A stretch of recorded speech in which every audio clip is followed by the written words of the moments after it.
Sitting sitting here waiting. Thanks, Andy.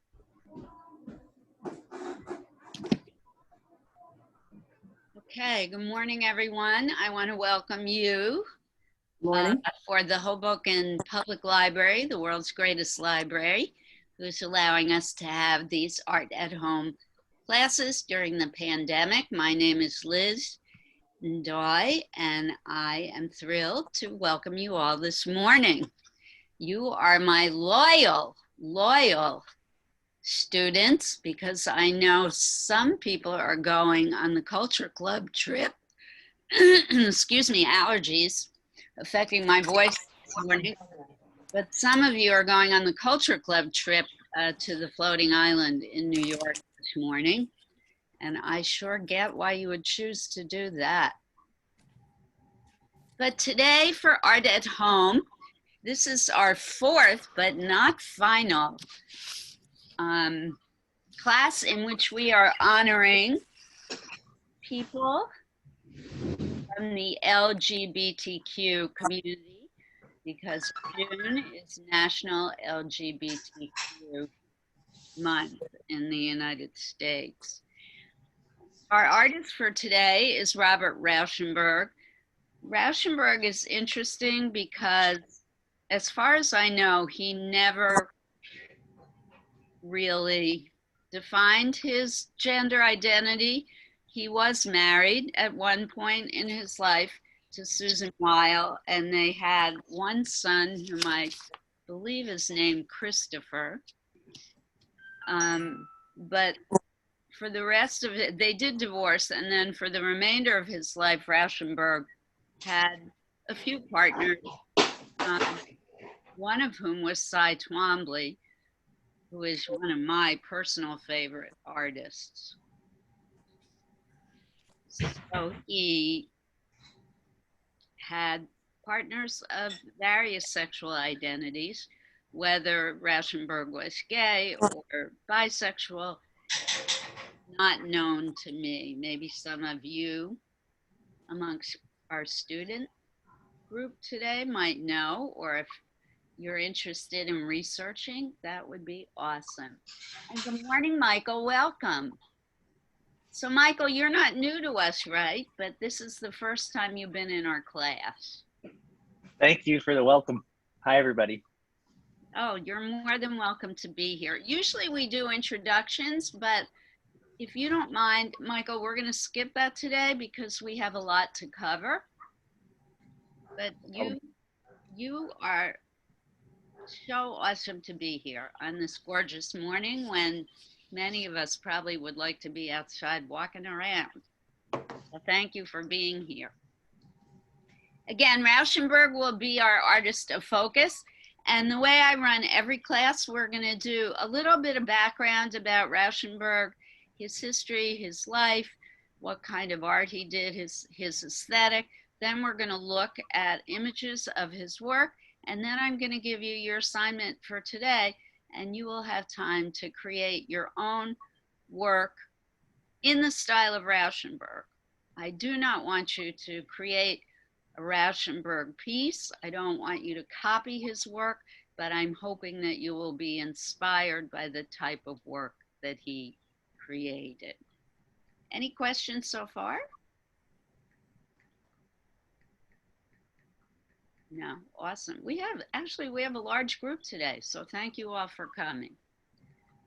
Rauschenberg was born Milton Ernest Rauschenberg on October 22nd, 1925.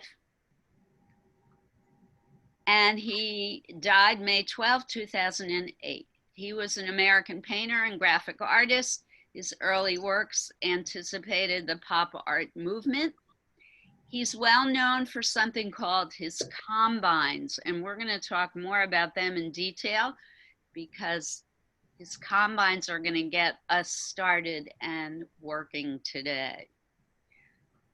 And he worked on his combines for 10 years, from 1954 to 1964. And these were a group of artworks in which he used common everyday objects that he found either laying around his house or on the sidewalk around the apartment in which he lived. He liked to blend these everyday objects with traditional art materials that artists would normally use. And he loved to blur the distinction between painting and sculpture in his combines. He also worked with photography and printmaking and papermaking and performance. He lived and worked in New York City and also on Captiva Island in Florida. And if you've never been there, I recommend you go. It's quite beautiful. All right. At 18, Rauschenberg was admitted to the University of Texas, where he began studying pharmacology. He dropped out of that. He found the work too difficult. Apparently, he was dyslexic, but did not know that at the time. And the other reason he dropped out, I love this, he was unwilling to dissect a frog in biology class. He then was drafted into the US Navy in 1944. He was based in California and served as a neuropsychiatric technician in a Navy hospital until his discharge in either 45 or 1946. Then he moved on to the Kansas City Art Institute and the Académie Julienne in Paris, where he met his future wife, Susan Weil, and she was a fellow artist. Weil convinced Rauschenberg on their return to the US to go to the Black Mountain College in North Carolina. This was really an important move for Rauschenberg. It is where he met the artist Joseph Albers, and those of you who've been studying with me for a while have heard that name before. And Albers was one of the founders of the Bauhaus in Germany. And he had very strict, traditional, rigorous teaching methods. And Rauschenberg, kind of tongue-in-cheek, very famously in his own words said, "I became Albers' dunce. I became the outstanding example of what Albers was not talking about and not teaching about." Rauschenberg hated rules. He rebelled against all kinds of strictures or regulations that his teachers gave him. He broke all of them. He really thought out of the box.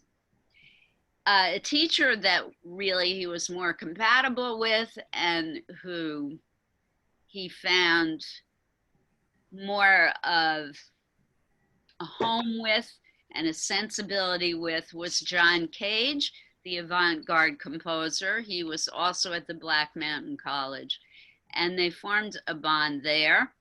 Cage was also very anti-disciplinarian, and they really hit it off well. He gave Rauschenberg the support and encouragement that he needed, and they remained artistic collaborators throughout both their lives. It was here that Rauschenberg met some other important artists, including Morris Cantor, and then he moved on to the Art Students League of New York, where he stayed from 49 to 1952, and that's where he met Cy Twombly.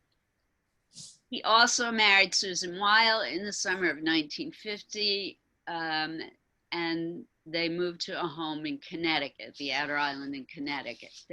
Their child is named Christopher. They had their only child in 1951, but they separated in 1952 and divorced in 53.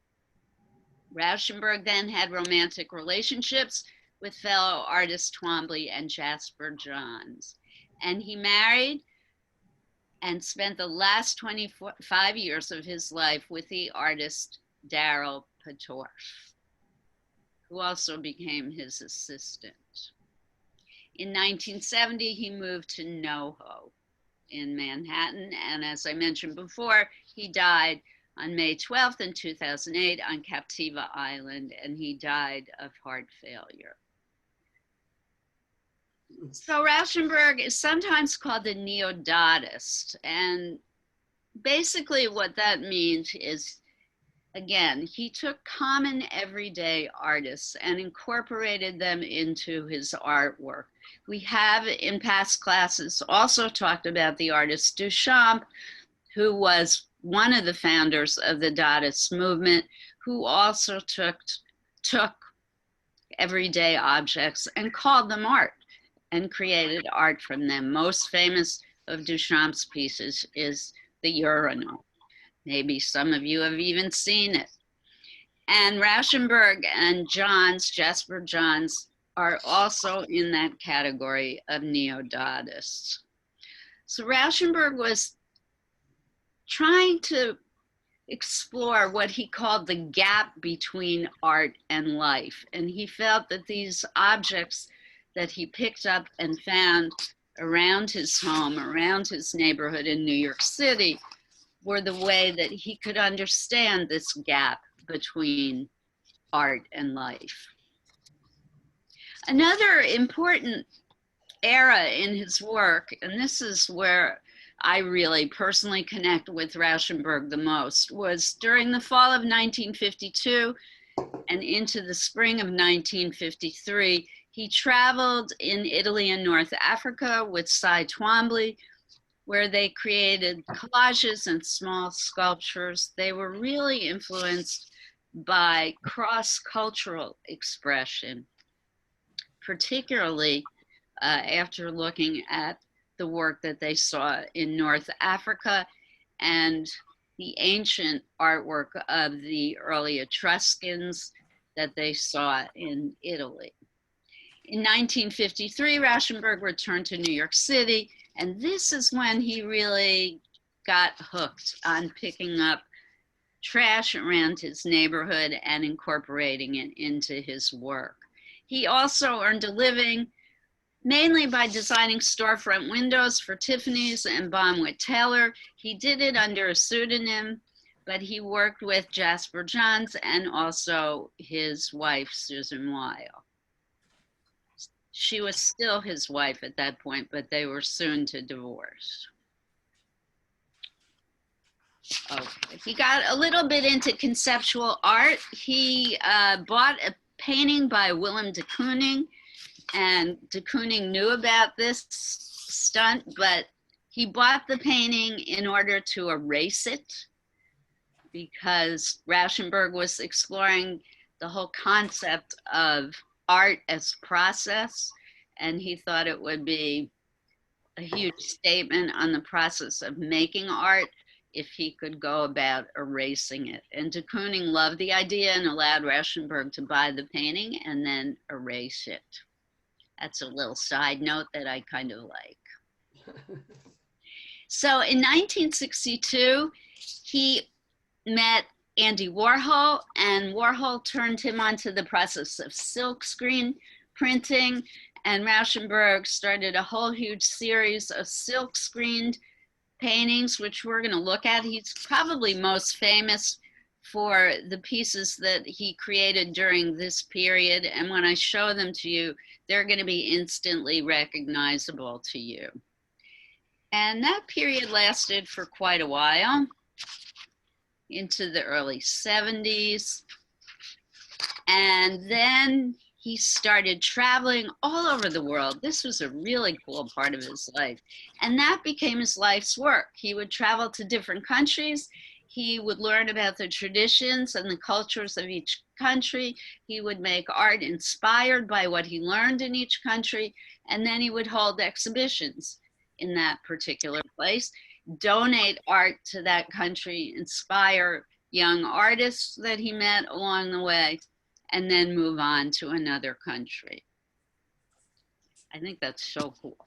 Then he came back to the US, where he started silk screening on metal. He did a lot of that right up until the end of his life. All right, so I'm going to do a little bit more blah, blah, blah about his combines. Then we're going to look at his work, And then we're going to have so much fun today. You're going to be like, I'm hooked on doing this kind of stuff. All right, combines. Again, Rauschenberg collected debris, junk, garbage. He did what I love, Ibu calls it, dumpster diving all over New York City. And he would bring it back to his studio and he would integrate it into his work. Nobody knew what to call this stuff. Is it painting? Is it sculpture? He invented this term combine because he was combining sculpture with painting. And here's what he claims he was doing. This is a quote. He claimed he, quote, wanted something other than what I could make myself, and I wanted to use the surprise and the collectiveness and the generosity of finding surprises. So the object itself was changed by its context, and therefore it became a new thing. Rauschenberg's comment concerning the gap between art and life provides the departure point for an understanding of his contributions as an artist. He saw the potential of beauty in almost anything, similar to Andy Warhol. He once said, I really feel sorry for people who think things like soap dishes or mirrors or Coke bottles are ugly, because they're surrounded by things like that all day long, and it must make them miserable. His Combine series endowed everyday objects with a new significance by bringing them into the context of fine art alongside traditional painting materials. So the Combines eliminated or erased the boundaries between painting and sculpture, between art and everyday objects, and I think they're awesome. So he used things like clothing, newspaper, any kind of stuff that he found on the street, cardboard, etc., etc. All right, taxidermied animals were a big favorite of his to use. In fact, he got in trouble with one that featured a stuffed golden eagle that he salvaged from the trash. The government got pretty angry with him because of the 1940 Bald and Golden Eagle Protection Act. So that's a kind of interesting note. And in the beginning, art critics looked at his work in terms of the traditional elements of art, in terms of color and shape and line and form and all those things that we talk about when we look at all artists' work. He actually preferred that we not think about it that way. I find it really difficult to divorce that terminology from looking at his work, but maybe you will be able to. So that's kind of our segue into now looking at pictures. Any thoughts or comments? Maybe some of you know more about Rauschenberg than I. I always love it when that happens. Hey, Liz. Yeah. Hi, it's Jane. Hi, Jane. So I was gonna ask a question in the midst, but I'm glad I waited. My question was, what is Neodaughterism? Aha. And then I looked it up, and then I had to look and see what is Dadaism. So Neodaughterism was a reaction to Dadaism. Yes. And please just interrupt me because you know this like the back of your hand, whereas for me it's all new. But what was so interesting is that Dadaism is the rejection of all society, of everything that's in our, all the structures we built. And then Neodaughterism was the attempt to embrace those things, including all what we see, what we find, discovering, and creating. And so then I had to look up Neo, and it said neo refers to something new or something, which surprised me because it sounded like Neodaughterism was a rejection or reaction to, whereas if you looked at the definition, it sounds like it was a new Dadaism. So Well, I it's just, kind of a new interpretation. right. So the original Dadaism of Duchamp is about artists of the time were rebelling completely against the traditional art and the whole idea of art school and being trained to be an artist. And they were creating things that were a joke, a kind of thumb in the eye to the art schools of France and Europe of the time. Okay. Yeah, really helpful. And Neo-Dadaism at the time of Rauschenberg was really an homage to the original Dadaism. It was the idea of taking the joke a step further and taking some of those ideas, but making it art. Right. So not rejecting art, but bringing it under the umbrella of art.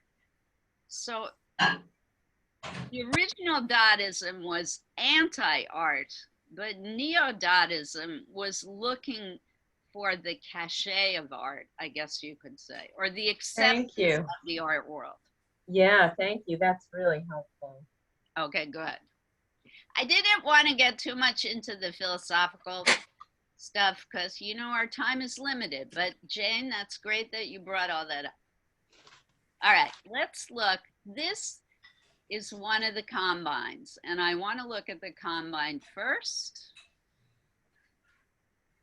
to get you primed for the kind of work we're going to do today. So I should start by saying his combines are quite large, usually. In fact, MoMA owns one of his most famous combines, and it has a bed in it. And it's mounted on the wall at MoMA. It is a wall piece. It's not a bed sitting on the floor. It's a wall piece. And they're large. And you can see where he's taken these umbrellas, and they are part of a frame. He is forcing the viewer to look at them as part of the composition. They are incorporated into a work of art. They are not peripheral.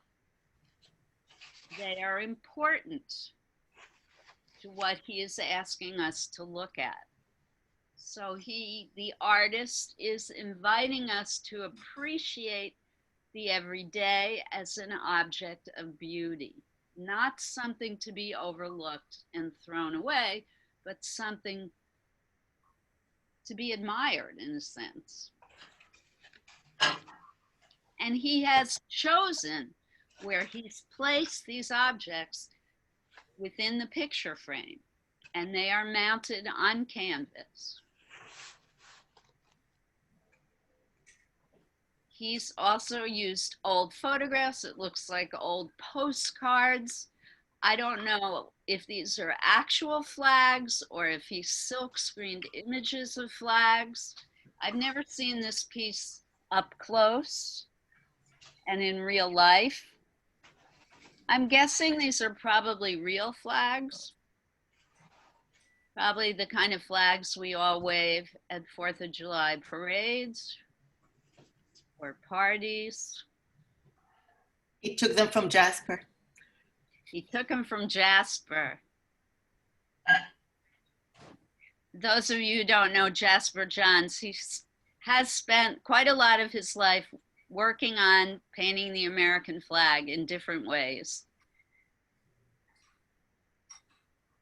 Did we ever do a class on Jasper Johns? We should. He's another wonderful artist. And please don't let me forget, because Before the end of this class, I want to share a lesbian team of artists that I just discovered in the New Yorker this morning, who I am deeply in love with. I wish that I'd found them so we could have added them to our list, but we can do them in another month for another reason. All right, any aesthetic thoughts about this image before we move on? I don't want to say too much. Do we like it? Do we dislike it? I like it. Why do we like I like it. I it. like it, and I like in particular the color that he chose for the umbrellas, Okay. contrasting with the rest of the image. Yes, I agree.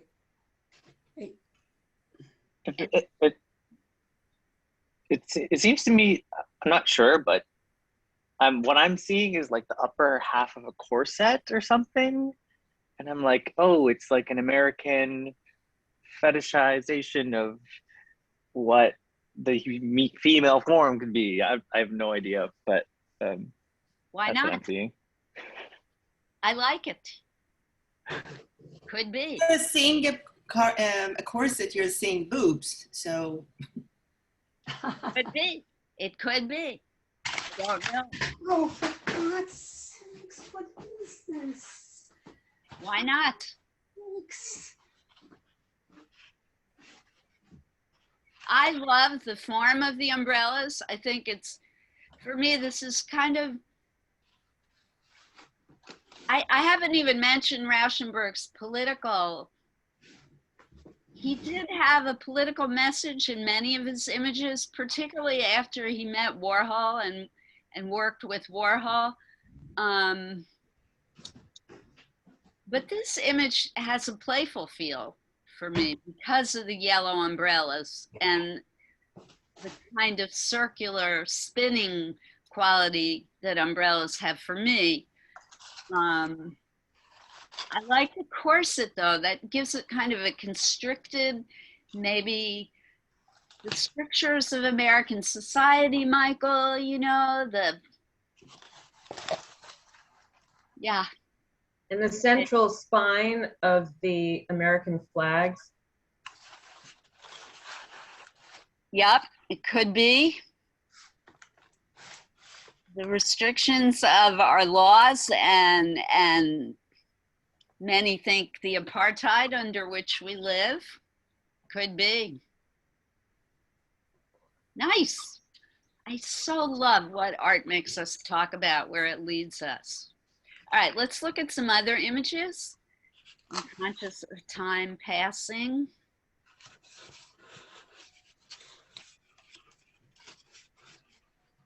You guys are so perceptive. It makes me happy. Okay, so this image is one of his more famous ones.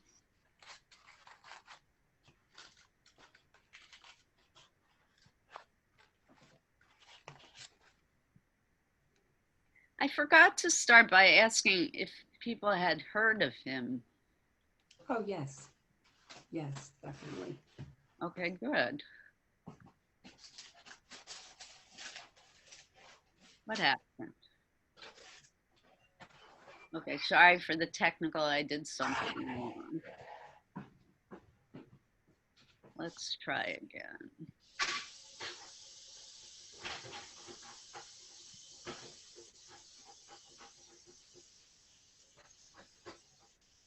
Okay, you can all see this, right? Yes, we can see it.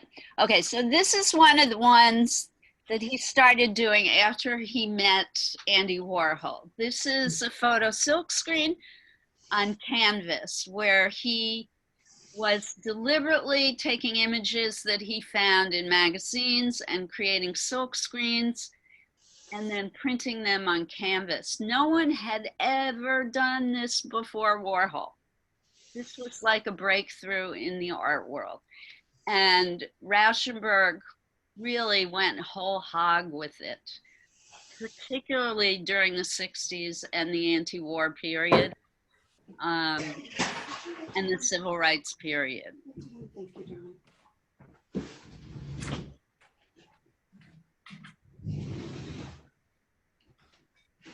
I mean, obvious political message here. Do we want to talk about the aesthetics of this piece?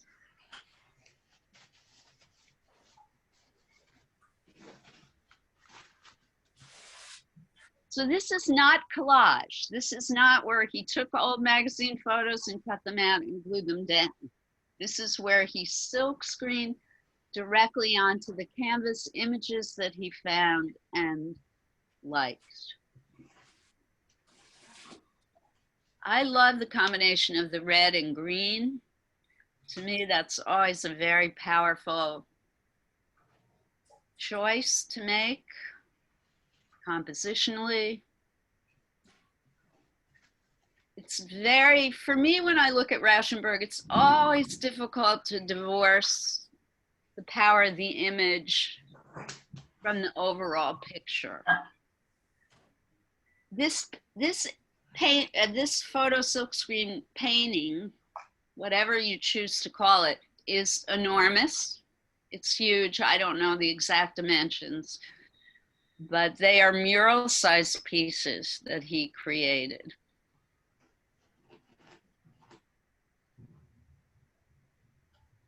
All right, no comments on this one? It's explosive, I guess you could say. I like the position. It really, there's sort of a diagonal that goes through Yes. the center, and with the white astronaut to Bobby Kennedy's head, to the red in the back. Janice. Right. So you see it. I mean, I see it as a political thing and as well as like an artistic piece of work with composition and you know, it's very deliberate, obviously, with the, you know, and the Jeep sort of anchors it in the corner. I almost see it as an X compositionally because you could read it from any corner. Yeah. Into the middle. Right. Cool. I feel like I'm hearing it as much as seeing it. It's just, you know, my initial thought was America finding its voice and then finding that it's, you know, a chorus or a cacophony. It's just so loud in all its variety. And you know, it reminds me of it was mention of Van Gogh. Van Gogh hearing colors and seeing sound or something like that. So, I like that. And it's also kind of the best and worst of America. right. All right.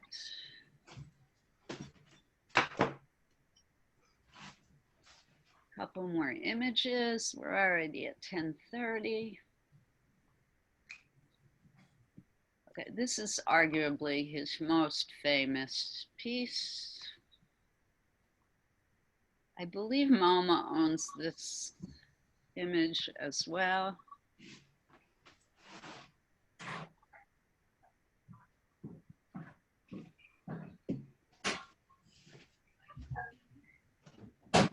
All right, so this one looks similar to the last one, but it's, I believe, a little bit later in his process where he photo silk screens now, but also paints and prints on top of the photo silk screen. So you can see more of what we call the artist hand in this work. So it's not just the silk screen, but now we see collage plus painting. I think he was using a roller as well. You can see the brush strokes on this image. For me, this is a much more successful piece of artwork. There's more conscious decision-making about composition. I love the dashed line up here. And then you see it repeated down here. Definitely Kennedy's finger being repeated. This kind of echoing is, we've seen this a lot in different artists that we've looked at over the course of the last few months. When you do this in your composition, it reinforces what you want your viewer to look at. The repetition of shape, even if it's different color, these spheroid shapes repeated several times.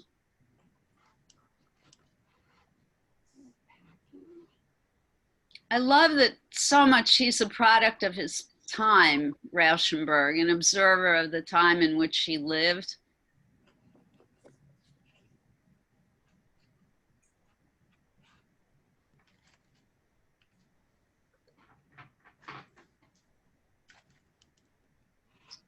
All right, should we move on, or any other thoughts about this one? This is probably his most famous. This is the most reproduced Rauschenberg ever. Did he continue to reflect his time after the 60s? Well, he did move on, as I said.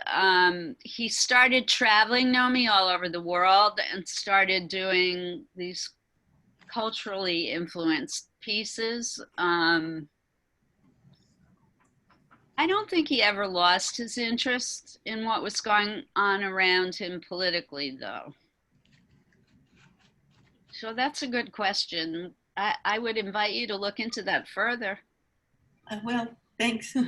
You're welcome. It was Nomi, right? Yeah. Okay, this is our last picture. I think it's another combine. Yeah, oh, okay, good. This is a good one.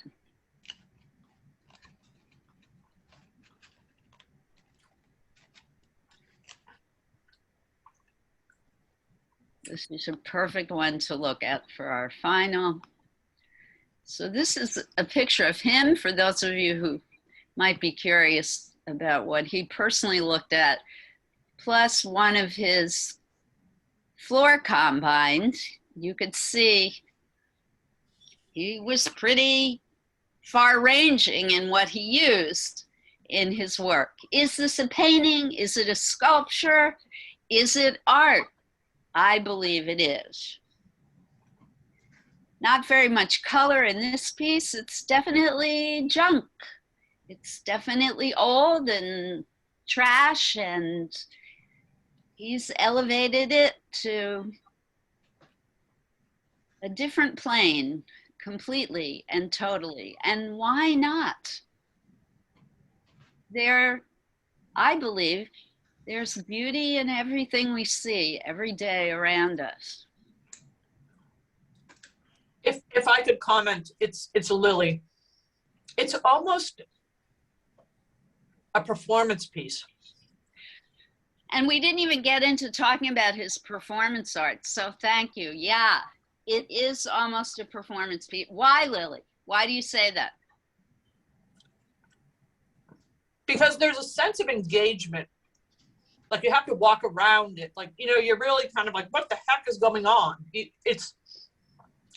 There's something experiential about this that begs you to really engage with it. Right, and I think I want to touch it as well. So I would think all of my senses would be activated when I'm up close to this. It may have a smell, because after all, it's old stuff. So yeah, you're right. You've got to move around it. You might want to touch it and engage more fully with it. Cool. And you could see where he might run into trouble with endangered species people, animal rights people. All right. Are we ready to do our own thing? Yeah. I hope so. Okay. Oh yeah, nice comments in the chat box, folks. Everybody read the chat box every now and then because we get some good conversation going in the chat box. And that reminds me, I think this is a good point for me to share just briefly these two new artists I learned about today. Those of you who get the New Yorker, I met these two women. They are a couple. I met them in the New Yorker this morning. Carrie Moyer.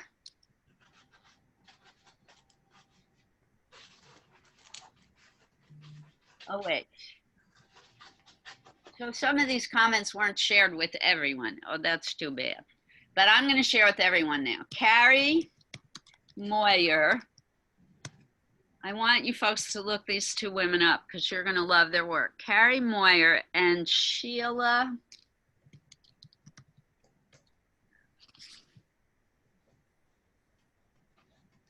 I forget Sheila's last name. Give me a second. Sheila Pepe.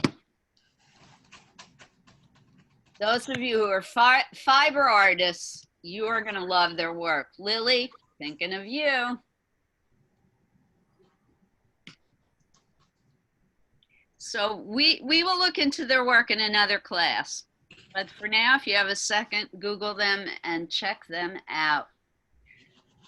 They are a couple, but they are both artists. They do work on their own, but they also collaborate.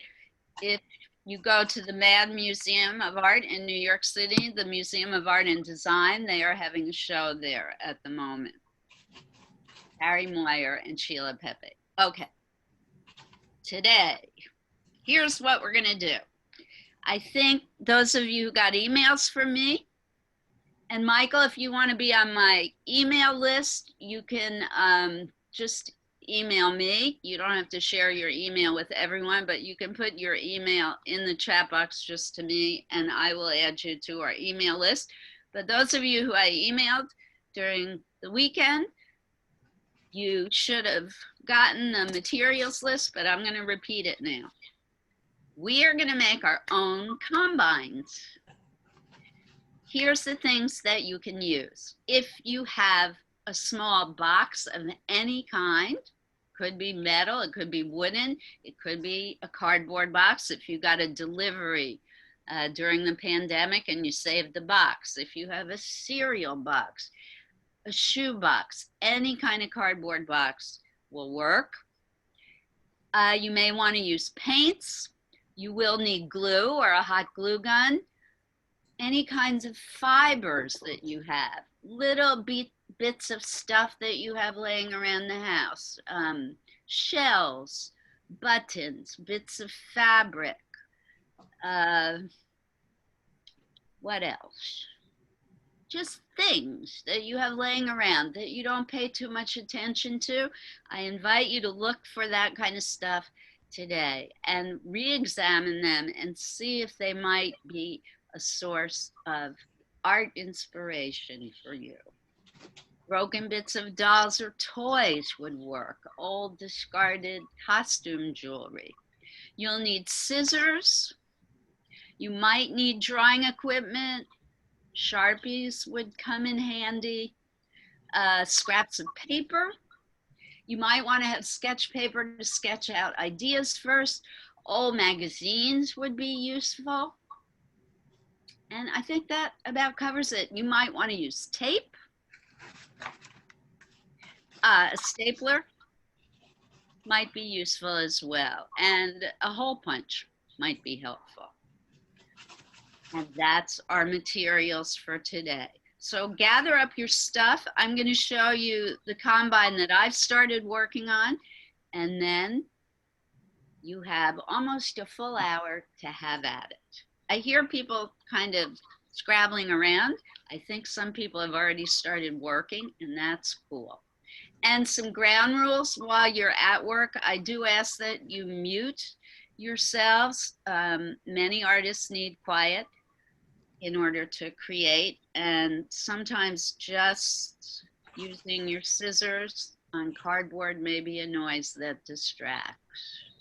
All right, any questions? Yes, please. Why a box rather than a flat surface? You can work on a flat surface. You do not have to use a box if you don't want to. What's the advantage of the box? I like using a box as kind of a staging area. And I'm going to show you why in a moment. But if you do not have a box, don't worry about it. You don't have to have a box. You can work on a flat two-dimensional surface and you will be able to create a combine. You saw that Rauschenberg worked on flat surfaces. So you don't have to. Does that answer your question, Naomi? Yes, absolutely. No, I prepared a box and I wondered if I needed to prepare other stuff. I just think we have been using a flat surface for so many weeks now. I thought it might be fun to start with a box. Absolutely. I think that was my main impetus, my main idea for using a box today. Got it.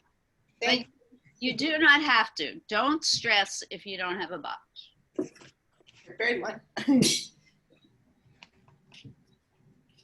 No box required.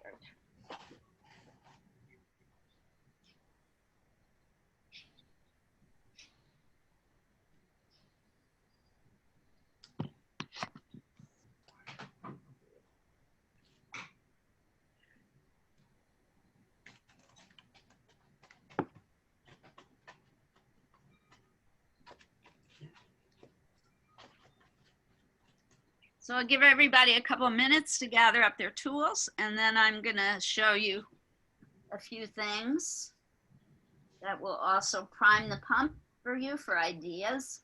Sorry, I keep bending over. I have a massive mosquito bite on my ankle.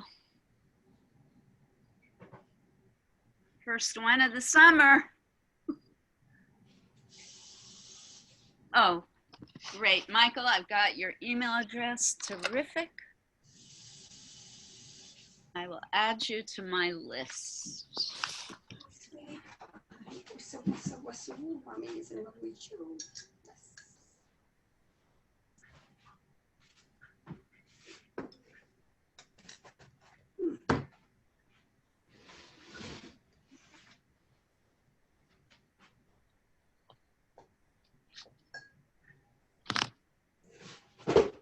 I'm gonna do a kind of straw poll in the chat box. If everyone can just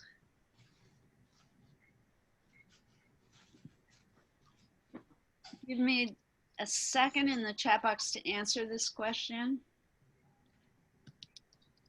It's just a little short answer.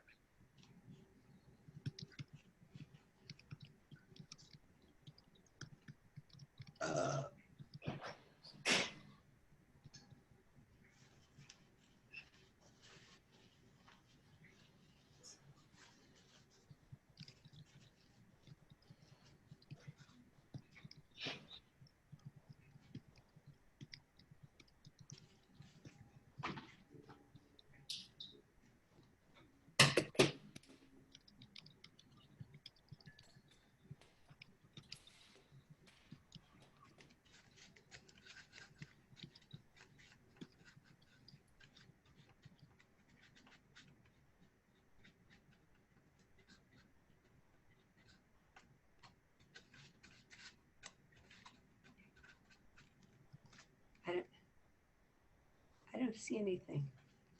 I haven't typed it yet. I'm typing it. Okay. So here we go. I just put it, oops, there's a typo in it. I already see, but you'll be able to figure it out. So thanks, just take a second.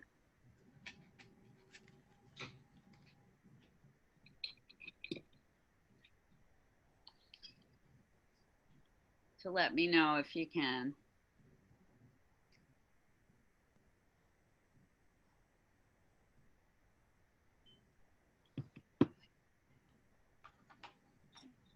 All right.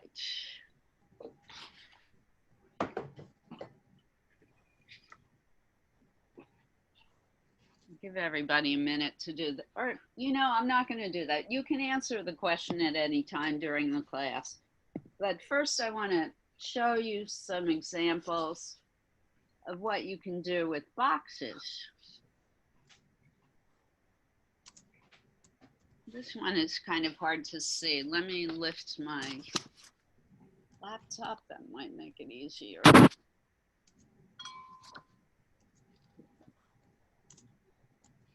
Yeah. No, it's too dark in here. But this is a boxed piece that I created. This is actually a glass painting in the middle. But you can see I used a box as my starting point. Ah, there you go. Can you see how I did the reverse glass painting, which is cushioned in the middle? But it's kind of nice to have a box as your platform on which to build. Often artists will use something like a shadow box, and then they create work inside the shadow box. I don't have a finished one of those to show you at the moment, unfortunately. And here is what I started. I started this last night. This is going to be the base for my combine today. It's just a delivery box that I painted red. Painted it with acrylic paint. You could do that. Acrylic paint will dry really fast. And I'm going to start hot gluing different objects into my box to create my combine, either into or on my box. I'm also going to glue my box. I don't know which direction I'm going to do it in, but I'm going to glue my box onto a flat base. I also like the whole concept of box as kind of an entryway into the image or the space that I'm working on.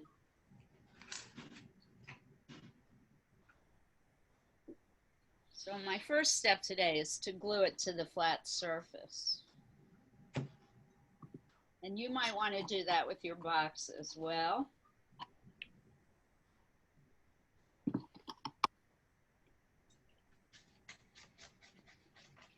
I'm thinking of my box as a piece to be hung on the wall. That's why I want to attach it to the flat piece of cardboard. It'll make it easier to hang up if I decide to do that.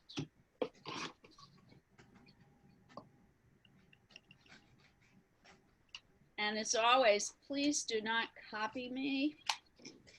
I'm just working on this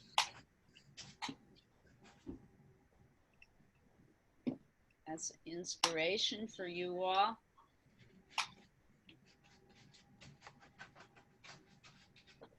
I'm not suggesting that you have to do it exactly the way I do. And this hot glue gun, for some reason, is useless today.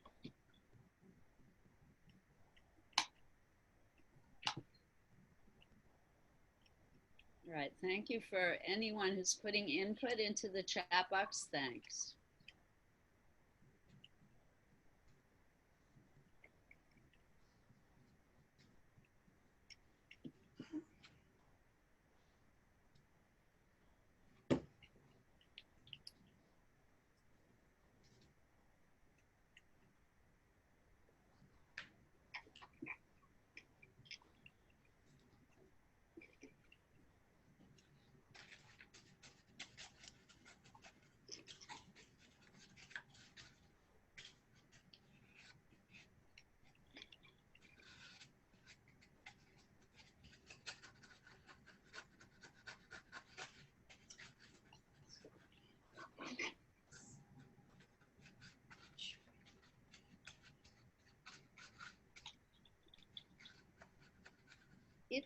And I forgot to mention, if you don't have a hot glue gun, you want to use Elmer's glue.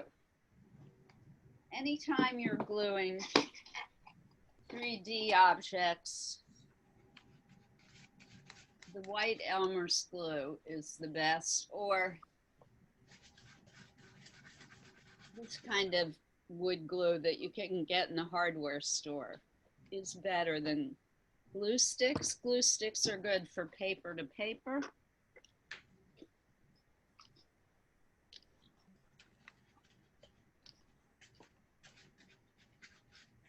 So this is where I'm at this point. Attach my box to the flat surface.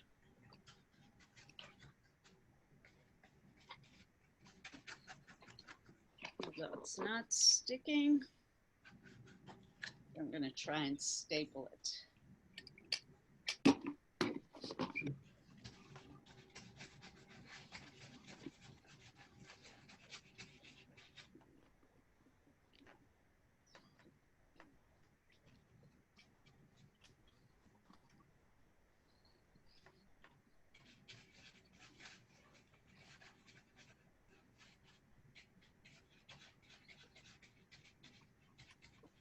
And another tip, you want to play around with all your objects before you start gluing down. See how things look, move it around. Particularly if you're doing any kind of paper collage, make some decisions about color, shape, texture before you make the final gluing decisions. Sorry, that noise was my staple gun.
I switched glue guns. So that one was not working. While I'm doing that, I'll look at your comments.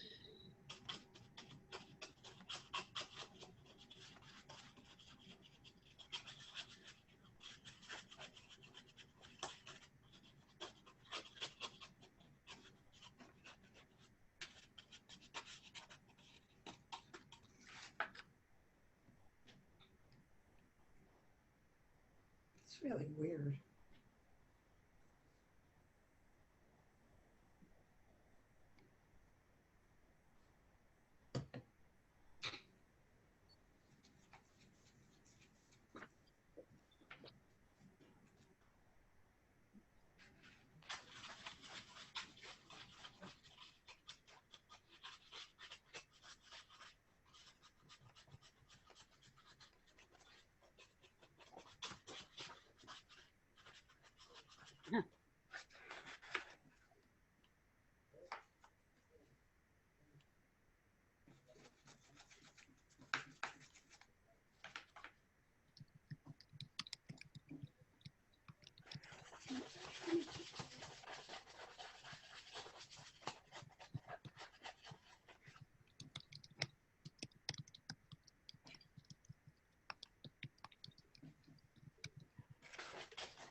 everybody I can see is busy.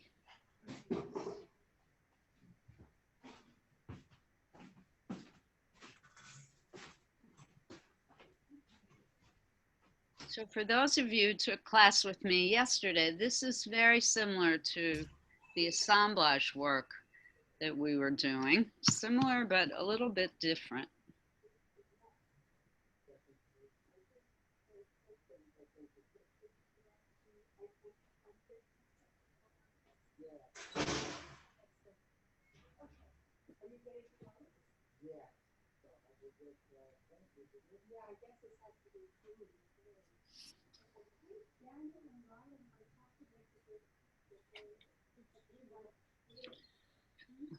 My glue gun's working.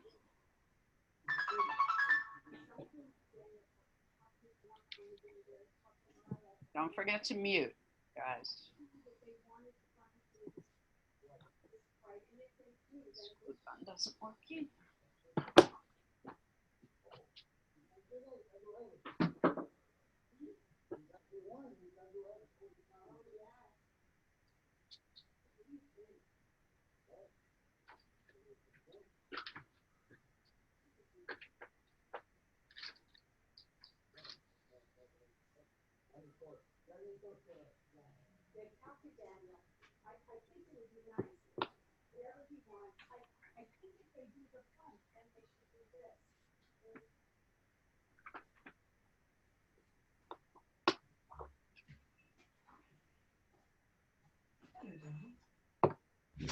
My cheaty booty do that.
So the staples and glue did not work for attaching my box. So I've gone to plan B. I've poked holes through the box and the cardboard that I'm attaching it to. And I'm going to thread it to the base. Let's see if that works. If at first you don't succeed,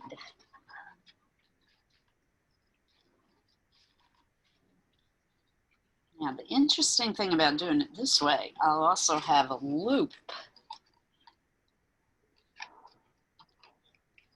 maybe that I can attach it to the wall with.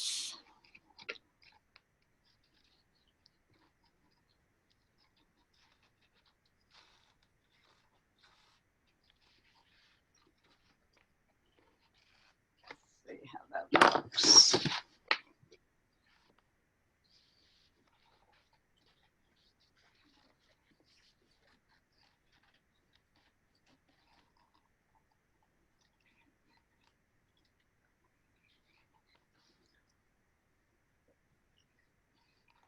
I have to create another hole.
All right, so I've threaded my box to the base piece.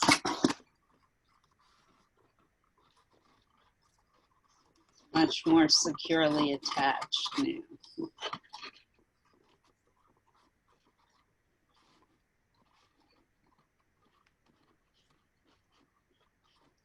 This will enable me to glue heavier objects to the box.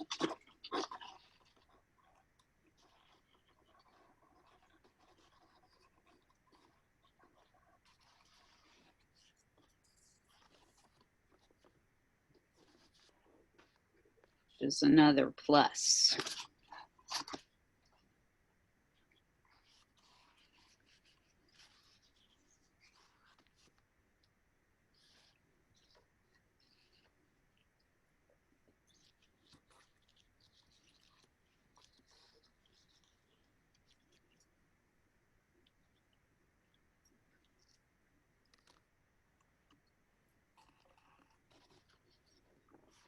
Just going to do it on 2 corners of the box.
Everybody doing okay?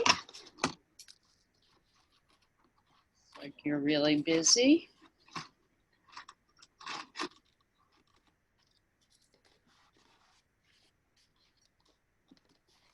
I'm really enjoying myself. So thanks for putting this together. Thank you.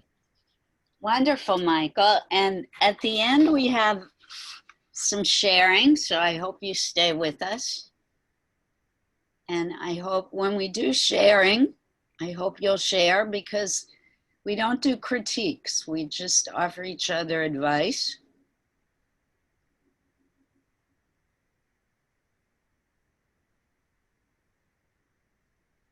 and tips for what you can do either on the piece you're working on or for the next one you're doing.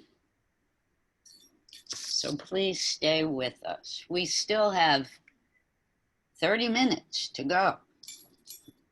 I have not made much progress myself, so if you haven't made much progress, don't feel bad, everybody. I kind of became obsessive about making sure the box was secured to my base, and it's taken me like 30 minutes just to do that. Sometimes the technical aspects can be overwhelming. Oh, and look, I have a hole punch here. I didn't even know. That could be useful. That is such a wonderful thing to say, Liz. Thank you. Well, it's true.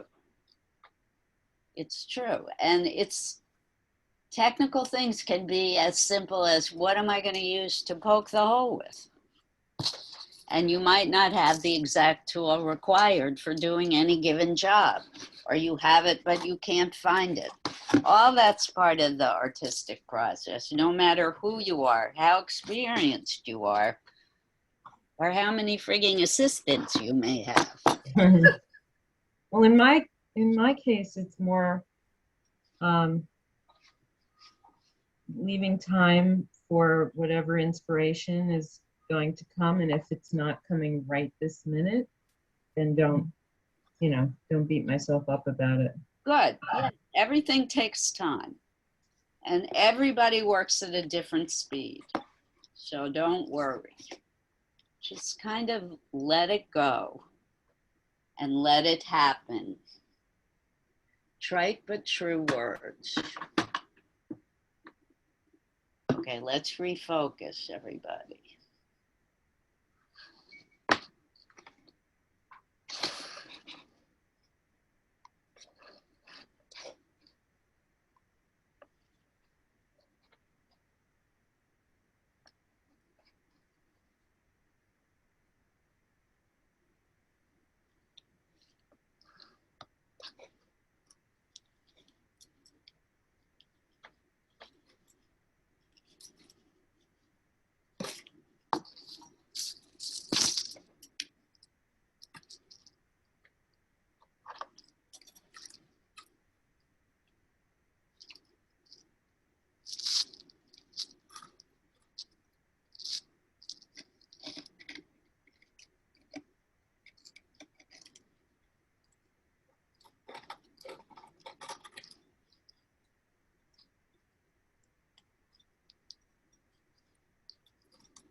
So I'm actually starting to sew and work with fiber, which was the last thing I thought I was going to do today.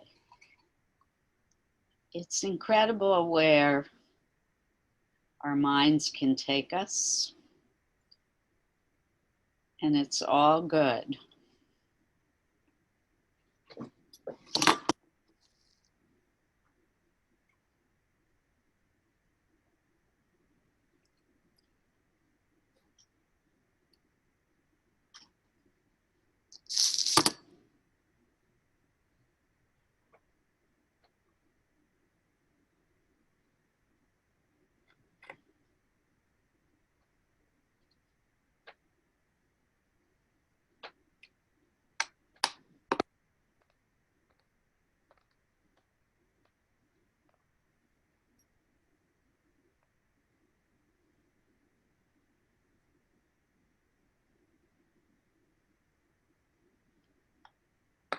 I don't know if Rauschenberg ever sewed on his combines.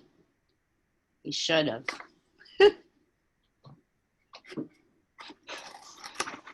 might have to call him up and say, Rob? Liz, do you have a favorite type of binding, like that you like to sew with? Do you use lanyard? Do you use twine, or kind of like all the above?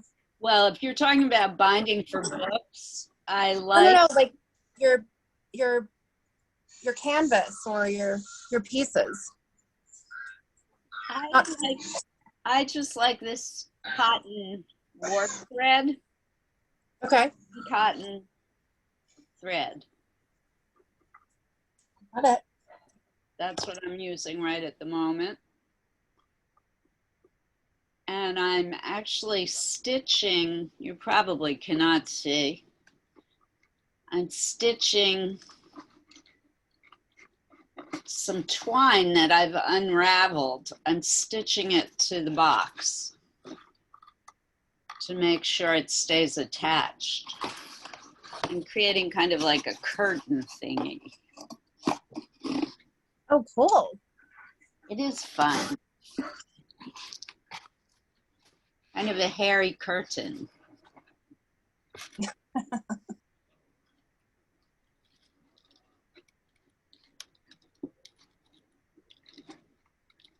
I used hot glue first, but this is really going to secure.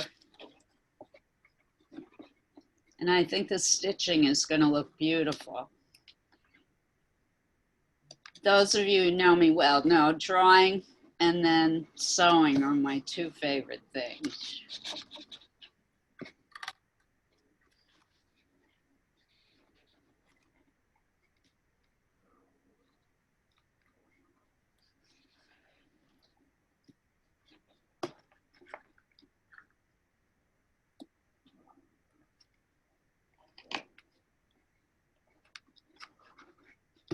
I love sewing paper.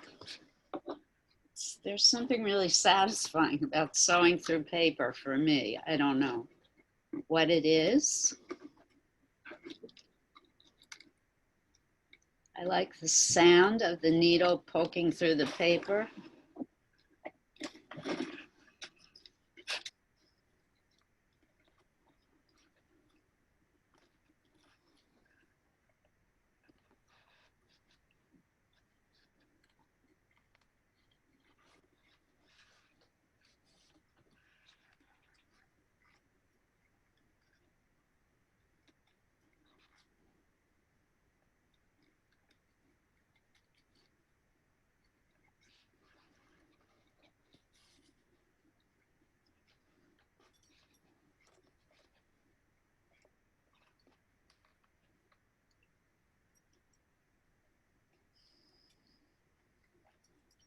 This is cool too, because now that I've stitched the items to the box, I can really unravel them and make it very loose and free.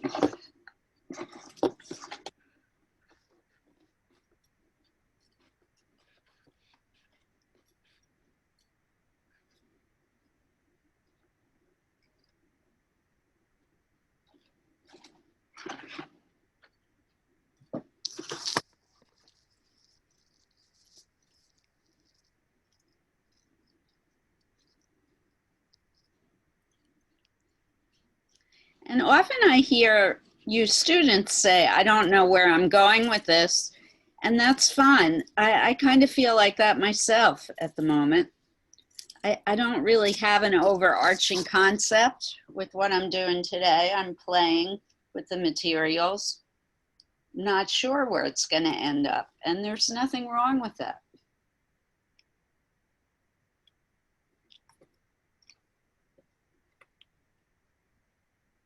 It's an experimentation process.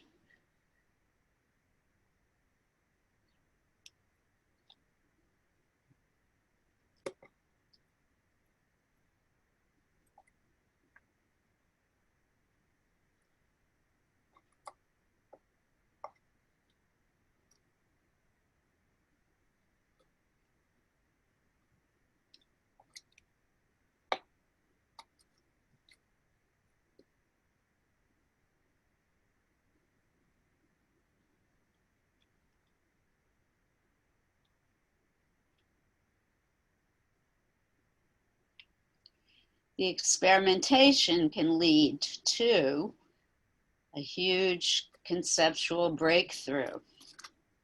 Maybe not this piece, but maybe the next piece you make will be based on an idea that comes up out of the experimentation that you do today.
So I know I'm attaching one of my doll figures to the box. I'm not sure where it's gonna go.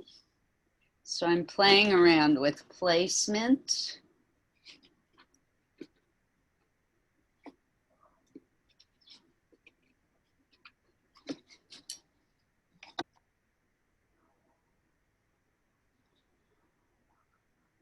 I do know rather than gluing it to my combine, I'm going to bind it and stitch it. Seems to be the most secure way to do it.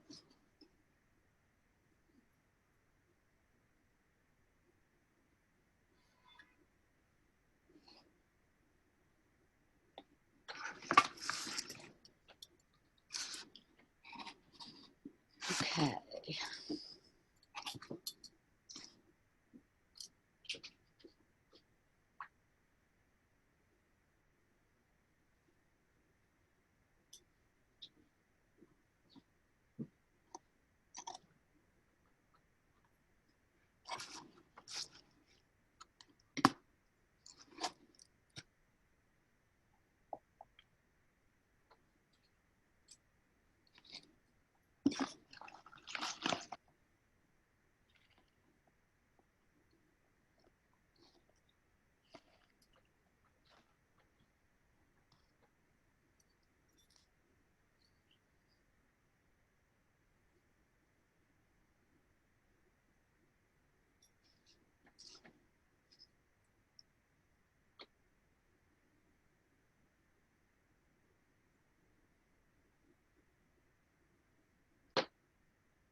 So we have 5 minutes. And at that point, I'm going to tell you who our next artist is going to be. And then we'll share.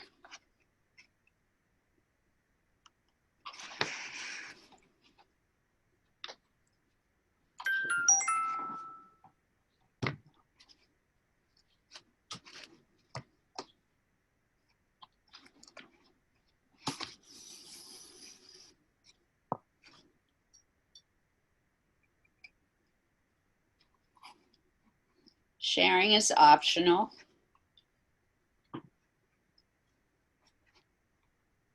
But it's a great way to get ideas. And definitely support for what you're doing and direction for what you can do next. Oh yeah, I love this.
Oops. All right, so I'm going to let you know in a minute who our next artist is.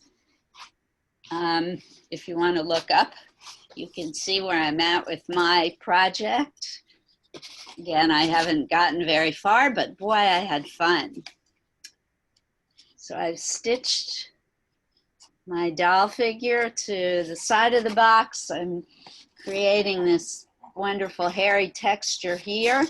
I'm still not sure what I'm going to do inside my box, but we shall see. The project will continue. Let's see if I can hang it up here. Yeah. That's my intention, is once it's finished, it's meant to be hung on a wall so you can get an idea as to the possibilities for displaying this kind of project, this kind of combine.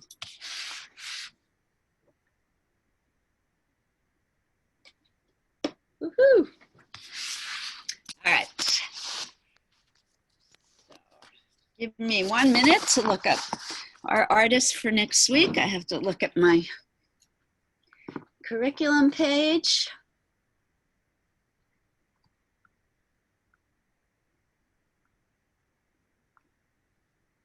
And I'll let you know. Meanwhile, think about whether or not you want to share in the few remaining minutes. This will be our last, next week will be our last June artist for LGBTQ celebration month.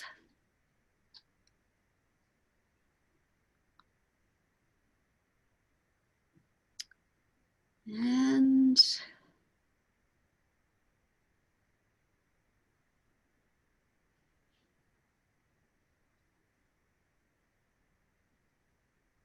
we're all waiting with bated breath, I know. Aha, Robert Mapplethorpe. How could I have forgotten?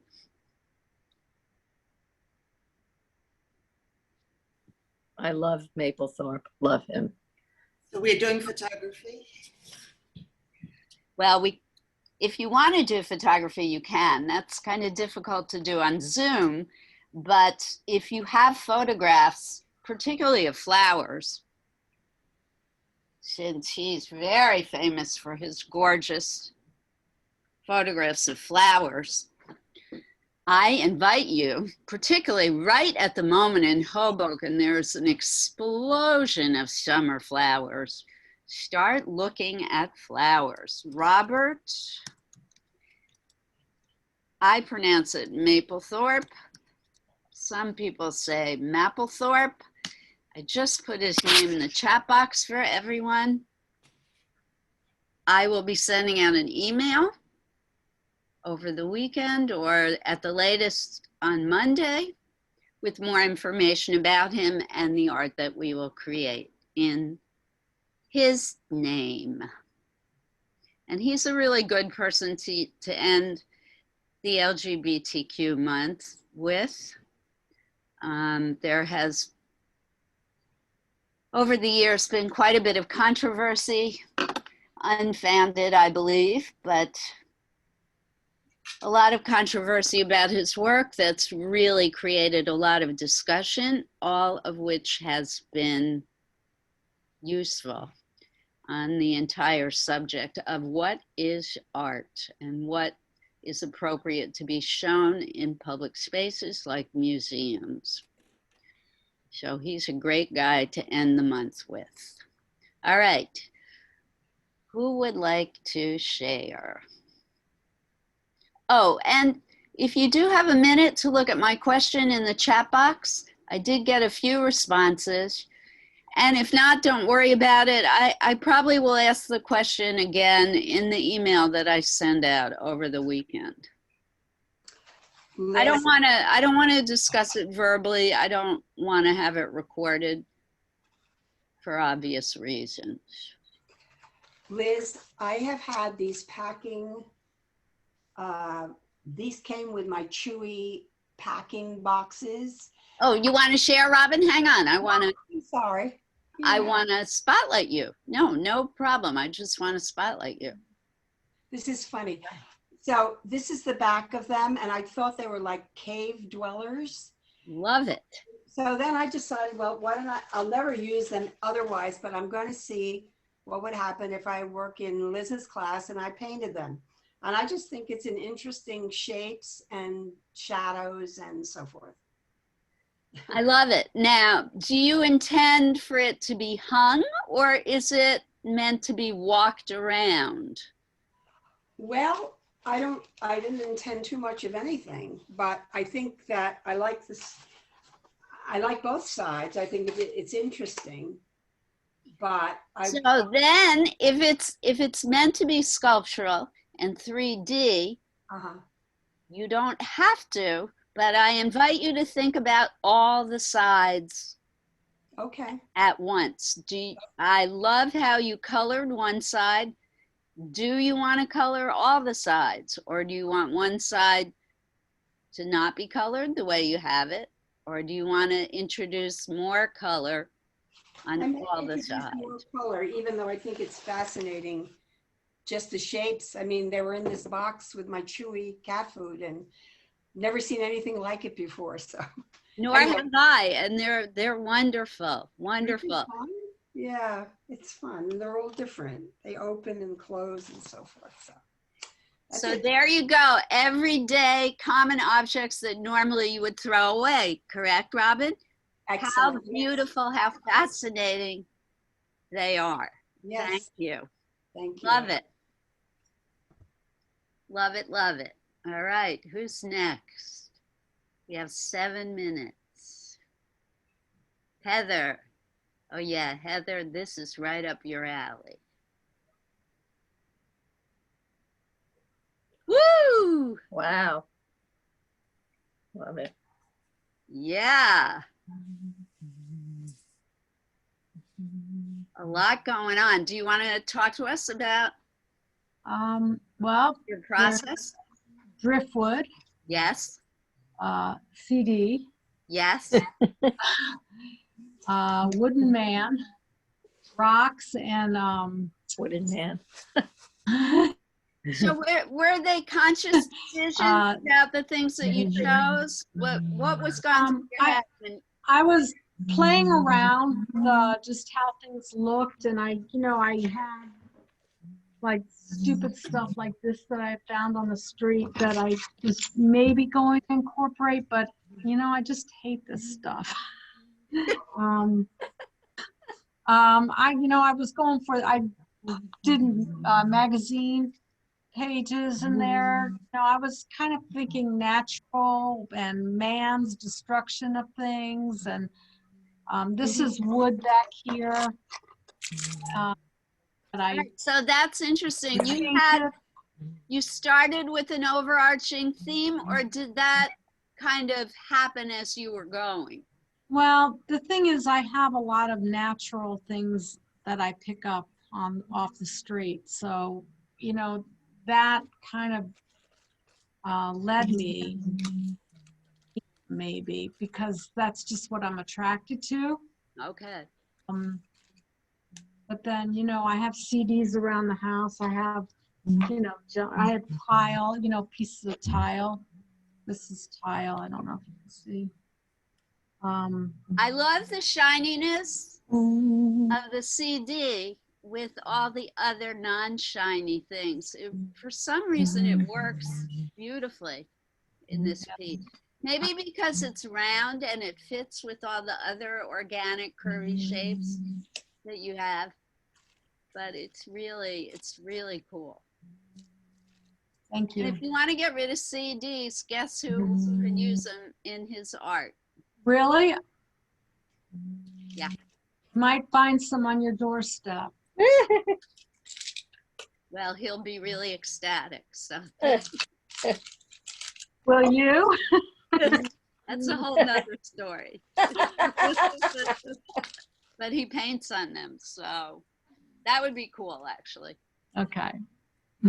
Thanks for sharing, Heather. All right, Michael. Awesome. Your first class and ready to share. Woohoo. Hello. Hello, So, Michael. I started out with an old makeup box. Yeah. So love it. I I had a bunch of journals laying around, and I was like, oh, breakup journal entries. So I cut out Perfect. I cut out breakup journal entries, and I had all this makeup that I took out of this box. So I was like, oh, I'll just make faces, and then they ended up being X's.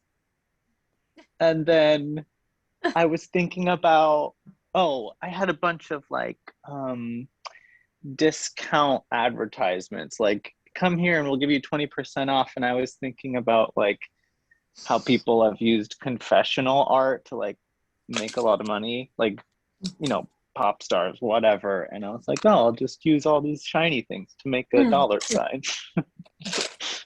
It's So very, that's what very mine is. cool. And I love it. I love how the X's extend outside the frame of the box. That's really inspired. And then the repetition of the ovoid and the circles inside as well as outside the box, very cool. And the shiny stuff, I love it. I love it. Is it finished or are you going to do more? It might be finished. I don't know what else I could do. I feel like it needs a pedestal of some kind. Oh, yeah. Cool. Or maybe it could be hung, but I think you do. You need to Or see the hung. whole 360. Yeah. Uh-huh. Thanks. Thank you. Thank you, Michael. I think it needs to be a series. Just a bunch of X's. No, a bunch of beautiful collages. Beautiful. Well, the good thing about having a lot of X's is that there are a lot of fish in the sea and you need to keep fishing. Oh, I'm going to probably be getting married soon, so who knows? Oh, well, that's a whole other story. Make sure you know what you're doing before you tie the knot. Yeah, I won't have to collage about him anytime soon, hopefully. Maybe we'll spend a month on that. Oh my God. Relationship art. That's a great Relationship idea. art. Wow. Very. Especially Okay. since I just discovered these two fabulous artists who are in such a great collaborative relationship. I feel like, didn't we do that once before? I'm having deja vu all of a sudden. But anyway, we have 1 minute left. Anybody else who wants to share? Thank you, Michael. Susan, are you raising your hand? Yeah. Who? Which Susan? No, Nomi's raising her hand. Oh, well, okay. Yeah. Nomi. What? Yes, Nomi, yes. Yes, Nomi, yes. Mine's not done.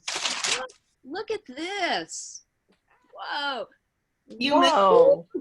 Fabulous. You mentioned Albers, so I immediately thought of Annie, his wife. And Annie Albers. This is a homage to Annie. And you have to look at the two artists I just mentioned, Carrie and Sheila. I saw it. I have the New Yorker. Yeah, you know what I'm talking about that. This is gorgeous, Beautiful. Naomi. Gorgeous. Thank you. Beautiful. Love it. Do more. That feels like a series to me too. I would like to see multiples of that. You have a concept going here.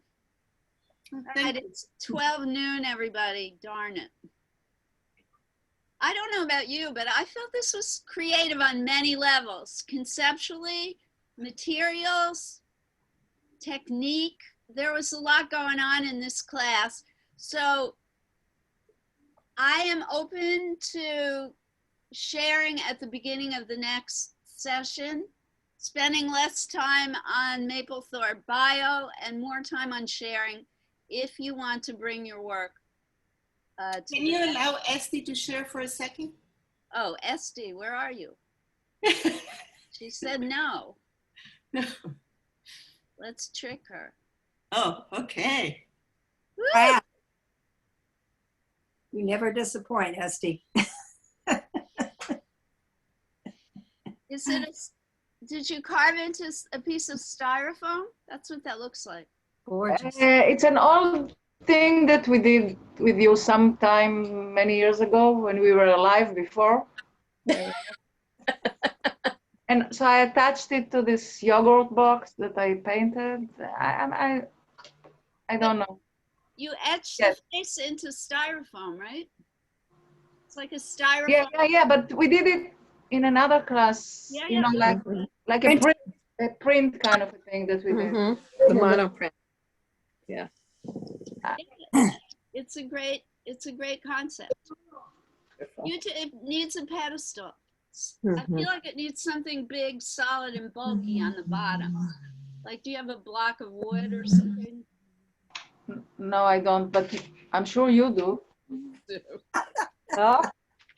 I have, a few of those. I'll donate to you. No, please, I'll donate this to you. You can put it wherever you want. And your granddaughter's there. Hello.